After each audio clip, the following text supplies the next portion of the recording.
Benvenuti in questa guida tecnica sul PS5. Siamo Kelatos Informatica, specialisti in riparazioni tecniche. Ritiriamo il tuo dispositivo a domicilio, eseguiamo una diagnosi gratuita e ti inviamo un preventivo prima di qualsiasi riparazione. Nessuna telefonata, nessuno spostamento. Ci troviamo in calle Joaquín María López 26, Madrid comodo, trasparente e professionale.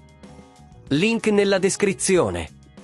Oggi parliamo di un problema comune, i joysticks della PS5 che non rispondono correttamente.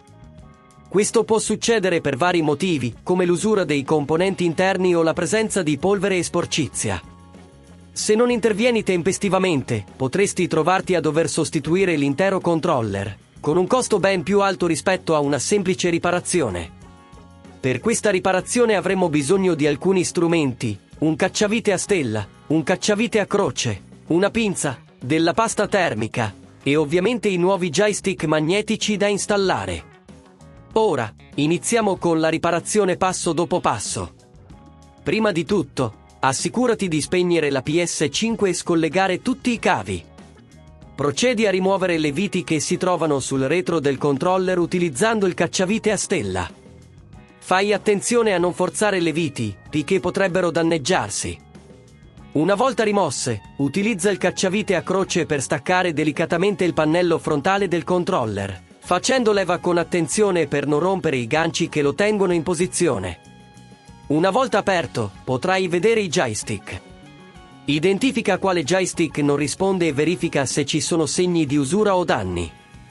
Per estrarre il joystick difettoso, stacca con delicatezza il connettore e rimuovi le viti che lo fissano. Ricorda di annotare la posizione di ogni vite, in modo da poterle riposizionare correttamente in seguito. Inserisci il nuovo joystick magnetico nel suo alloggiamento, assicurandoti che sia ben fissato. Ricollega il connettore e riavvita il joystick. Se a questo punto ti sembra troppo complicato, ricorda che da Kelatos ritiriamo il tuo dispositivo a domicilio e te lo restituiamo riparato. Una volta che hai sostituito il joystick, è il momento di richiudere il controller.